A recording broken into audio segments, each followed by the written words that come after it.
I'm Rebecca. I'm 45. And the diary I found under my 16-year-old daughter's mattress didn't contain what I feared. It contained what I deserved to know. This is a story about the blindness of mothers who think they see everything, the favoritism we deny but practice, and the moment you realize your child's private words are a mirror you never asked to look into. It's about what happens when the man you sleep beside becomes a stranger in your own home, and the daughter you overlooked becomes the one who saves you both. Welcome to Little Bunny Stories, where we tell quiet stories about families, about the truths we hide in plain sight and the courage it takes to finally see them. If a story ever made you feel less alone, that's why we're here. Drop a comment, hit subscribe, and let's walk through this one together. Here's my story. The morning I found Maya's diary, I was changing her sheets. She was at a school retreat, some weekend leadership program her counselor had recommended. Maya has potential, the counselor had told me at the parent conference, but she holds back, she doesn't trust easily.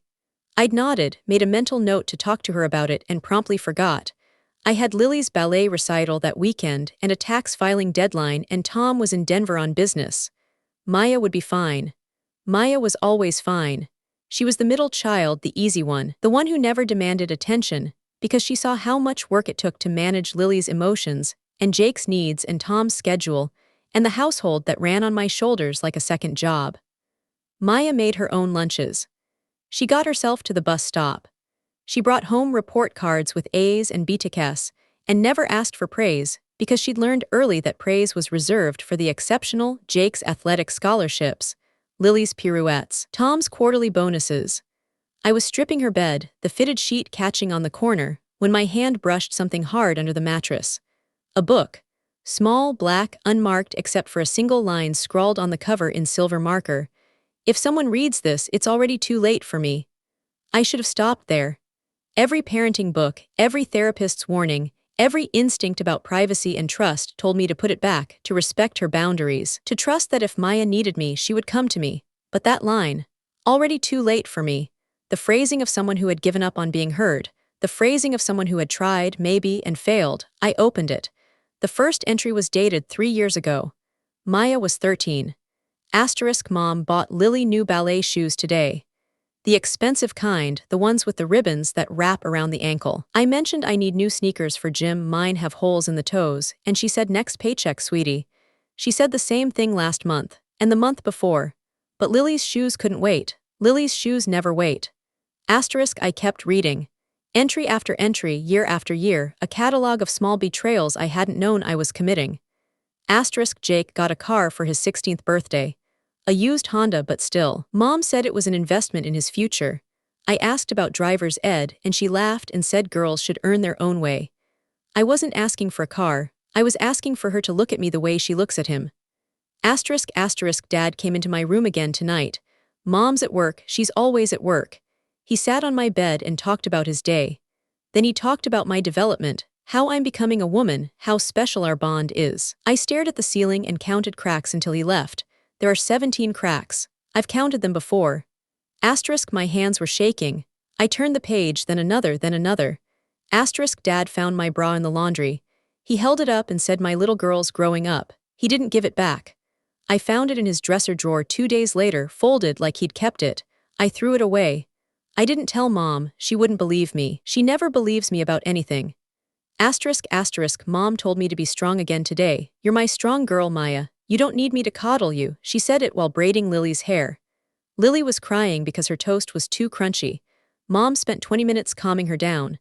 I ate my toast dry and left for school without saying goodbye. Asterisk I think something's wrong with Dad.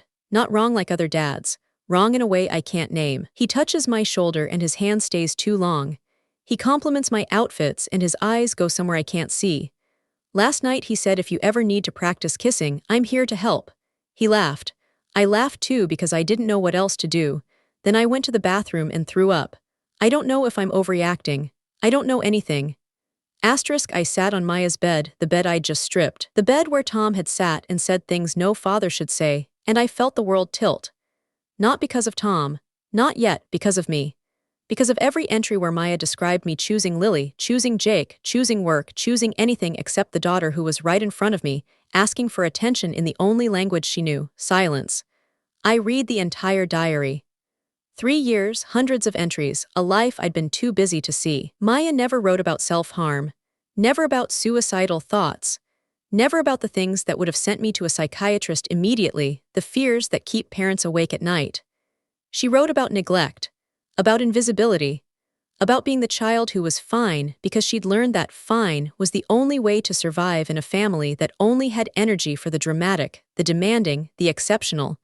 And she wrote about Tom, not in the way I expected, not with the clear-cut language of abuse that would have made my path obvious, with confusion, with shame, with the tentative, uncertain voice of someone who knew something was wrong but couldn't name it, who suspected her own perceptions because no one had ever taught her to trust them. Dad says I'm his favorite. He says it when Mom's not around. You're the only one who understands me, Maya. Your mother doesn't get it. Your sister's too young. Your brother's too busy. I don't understand him. I don't want to. I want him to stop coming into my room. I want him to stop looking at me, but I don't know how to say that without making everything fall apart. Everything fall apart. That was the phrase that broke me, because everything had already fallen apart. I just hadn't been paying attention. I put the diary back. Exactly where I found it, under the mattress, the silver marker warning gleaming in the afternoon light.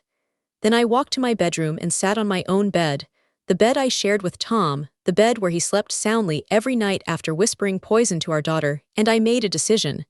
Not to confront him. Not yet. Because I'd learned something from Maya's diary that I couldn't unlearn. I didn't trust my own judgment. I'd missed everything. Every sign, every signal, every moment when Maya was trying to tell me something without telling me directly. If I confronted Tom now, he would deny it. He would make me doubt myself. He would use my own blindness against me. I needed proof. Not for court, though that might come later, for myself. To know definitively that I wasn't crazy, that Maya wasn't overreacting, that the man I'd married, the father of my children, the partner I'd trusted for 18 years, was someone I didn't know at all. I started with cameras, small, wireless, hidden in smoke detectors and picture frames. I told Tom I was going to Seattle for a conference, a lie, but one he didn't question because he never questioned my work travel. I was always traveling, always working, always somewhere else. That was the pattern I'd established, the absence that had created space for him to move. I sat in a hotel room 3 miles from home and watched the live feed on my laptop. Tom came home at 6 p.m. as usual, ordered pizza as usual, ate alone in front of the TV as usual. At 9 p.m. he stood up, stretched, and walked down the hallway to Maya's room. I watched him sit on her bed. I watched him pick up a stuffed animal, a rabbit Maya had loved when she was small, that she still kept on her pillow. I watched him hold it, smell it, set it down carefully. Then he lay back on her pillows, staring at the ceiling, the same ceiling where Maya had counted 17 cracks. He didn't touch anything, didn't take anything. Just lay there in our daughter's bed in the dark for 40 minutes. Then he got up, straightened the covers, and left. I stared at the screen, my dinner cold and forgotten. What was I seeing? A grieving father? A lonely man? Or something else, something Maya had sensed but couldn't name? I needed more. I hired an investigator, a woman, Elena, recommended by a colleague who'd used her in a divorce.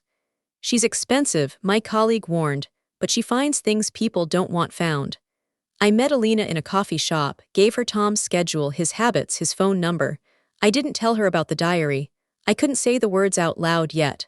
I just said, I think my husband is having an inappropriate relationship with my daughter. I need to know if I'm right. She didn't look shocked. She looked tired, the way people look when they've seen too many versions of the same story.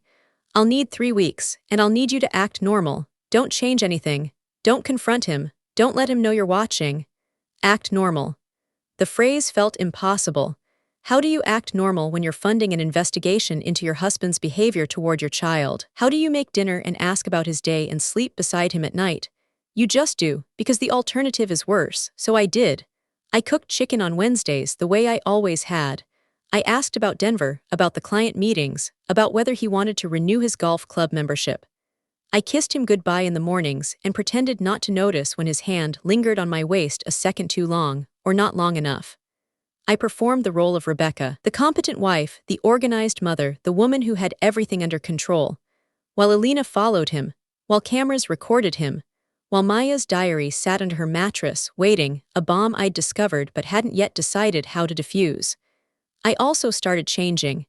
Not dramatically, I couldn't afford dramatic. But I started showing up to Maya's volleyball games, the ones I'd missed for 3 seasons because they conflicted with work. I started asking about her day and actually listening, not just nodding while I checked my phone. I stopped telling her to be strong and started asking if she was okay. She was suspicious, of course. Maya was 16, not 6. She noticed the sudden attention, the unexpected presence, the questions that came too late. "Why are you doing this?" she asked one night, 3 weeks after I'd found the diary. We were in the kitchen, me washing dishes, her doing homework at the island. Lily was at a sleepover. Tom was in Denver again, real Denver this time, not the excuse he usually used. "Doing what?" "Being here, asking about my life, you never cared before." The words hit like a slap, not because they were cruel, because they were true. "I cared," I said carefully. I didn't show it well. I thought you were fine, you always seemed fine. And I was busy, and Lily needed so much. And Jake was Jake. Lily was Lily, and I was fine." Maya closed her notebook with a sharp snap. "Fine was the only option you left me, Mom, because every time I tried to not be fine, you were too busy, or too tired, or too focused on someone who was making more noise." I dried my hands, turned to face her. She was taller than me now, had been for a year. Looking at her was like looking at a stranger who shared my bone structure, my stubborn chin, my tendency to hide hurt behind competence. "I'm sorry," I said. The words felt inadequate, pathetic, the kind of apology that comes too late to matter. "For what?" "For not seeing you, for assuming, for making you carry everything alone because I convinced myself you were strong enough to handle it." Maya's eyes narrowed. What changed? I couldn't tell her. Not yet. Not without explaining the diary, the cameras, the investigation. Not without becoming the mother who spied instead of the mother who asked. "I changed," I said. "Or I'm trying to. I don't want to be the person who only pays attention when something's wrong. I want to be here before things break, not after." Maya studied me for a long moment. Then she opened her notebook again, returned to her homework, and said quietly, "It's too late for that, Mom, but thanks for finally showing up." Too late. The words echoed as I finished the dishes, as I went to bed alone, as I lay in the dark listening for Tom's key in the lock. Too late for what? For Maya to trust me, for our relationship to heal, or just too late for the simple, uncomplicated mother-daughter bond I'd never bothered to build. Elena's report arrived on a Friday. Thick, detailed, devastating. Tom wasn't having an affair with another woman. That would have been simpler somehow. More comprehensible. What Elena found was a pattern, years of pattern, that made my stomach clench and my hands shake. He visited massage parlors. Not the legitimate kind. The kind that offered extra services. The kind that operated in strip malls with tinted windows and cash-only policies. He'd been visiting them for 8 years, since before Maya was born. He had a credit card I didn't know about, a P.O. box, a whole second financial life that ran parallel to the one we shared. But that wasn't the worst part. The worst part was the photos, not of massage parlors, of Maya, taken from a distance with a zoom lens without her knowledge. Maya at the bus stop. Maya at volleyball practice. Maya in her bedroom window, changing unaware. Dozens of photos, organized by date, stored on a cloud account Elena had traced to a fake email address. He wasn't touching her, not that Elena could find, but he was watching her in ways that no father should watch his daughter. He was collecting her, cataloging her, building a private gallery of her life that excluded everyone else, including me. I read the report 3 times. Then I called my sister, Claire, the lawyer, and I told her everything.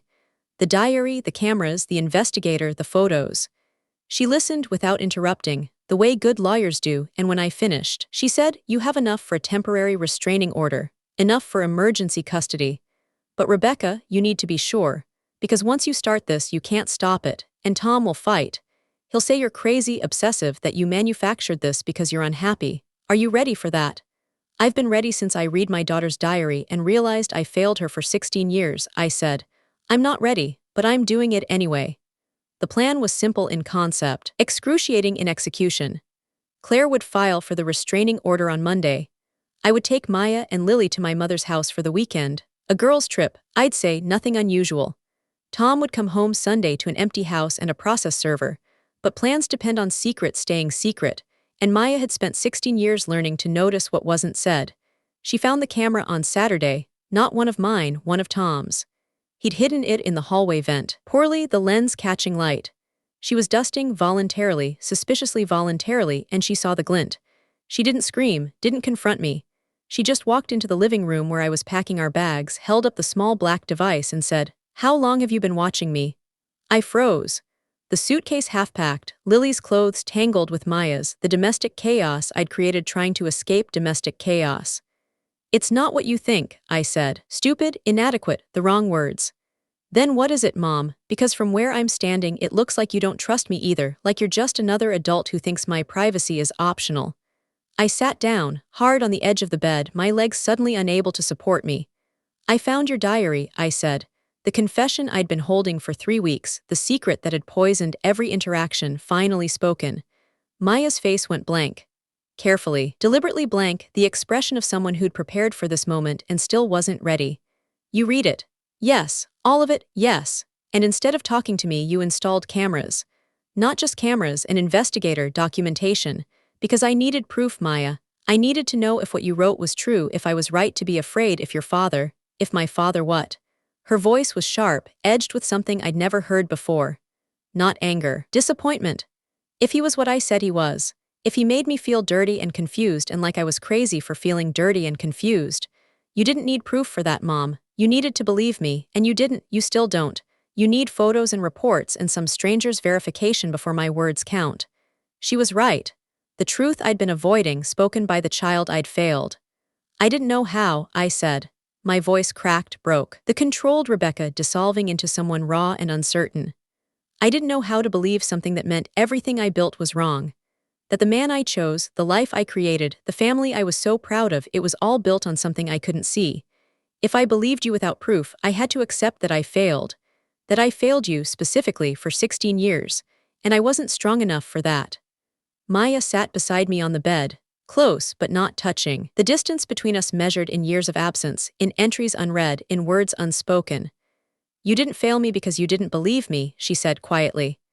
"You failed me because you never asked, because you looked at me and saw fine and never wondered what fine was costing me. Dad's weirdness was just one part of it, Mom. The smaller part. The bigger part was you. Always choosing Lily. Always praising Jake. Always being somewhere else, even when you were in the room. I know, knowing isn't enough, knowing is it's just information. What are you going to do with it?" I looked at her. At the young woman she'd become without my help, strong in ways I hadn't taught her, perceptive in ways I'd failed to be. "I'm going to leave him," I said. "I'm going to take you and Lily and I'm going to file for custody, and I'm going to make sure he never comes near you again. And then I'm going to spend the rest of my life trying to be the mother I should have been. Not because I deserve a second chance, because you deserve a mother who sees you." Maya was quiet for a long moment. Then she reached over and took my hand, the first voluntary touch between us in years, maybe ever. "Okay," she said. "But don't do it for me. Do it because it's right. And because you finally understand that fine was never fine." The restraining order was granted. Emergency custody approved. Tom came home Sunday to an empty house and a process server, exactly as planned. He called me 17 times that night, angry, then pleading, then threatening. I didn't answer. I was at my mother's house, in the bedroom I'd slept in as a child, holding Maya's hand while Lily slept in the next room, unaware that her world had just shifted on its axis. Tom denied everything, of course. The photos were misunderstood, a father's concern, documented for her safety. The massage parlors were stress relief, nothing illegal, nothing unusual. The diary entries were teenage drama, exaggerated, manipulated, the product of a mother who'd poisoned her daughter against him. The court didn't believe him. The photos, the pattern, the investigator's report, it was enough. The restraining order became permanent. Custody was awarded to me, with supervised visitation for Tom that he never pursued. He moved to Phoenix 6 months later, started a new life, maybe a new family. I don't know, I don't care to know. Jake, at 19, didn't know what to believe. He called Tom Dad still, visited him once in Phoenix, came back quiet and withdrawn. "He's not the person I thought he was," Jake told me. "But he's not the monster you think he is either. He's just a person who failed in ways I don't understand." I didn't argue. Jake needed his own truth, his own timeline. I couldn't give him certainty, only love. Lily, at 12, was furious. "Dad never did anything to me," she insisted. "He was nice. He bought me things. You're ruining my life." I let her be furious. I let her hate me, blame me, mourn the father she'd loved while I revealed the father she'd never known. One day, I told her, "You'll understand that people are different in different rooms. that nice isn't the same as good, and that protecting you sometimes means telling you truths you don't want to hear. She didn't believe me, not yet. Maybe not for years, but she would. I had to believe that. Meyer and I started therapy together, not to fix us too much damage for quick fixes, but to learn how to speak, how to ask instead of assume, how to say I'm hurting instead of I'm fine, how to be present in a way that didn't require crisis to justify attention. She still has the diary, not hidden anymore. It's in a box in her closet, labeled evidence, part of the record of what was and what could have been. She doesn't write in it anymore. I don't need to, she told me last month. I have you now and you actually listen. I started my own diary, not for anyone to find, for myself. To track the mother I'm becoming, the mistakes I make, the apologies I owe, the moments I get right.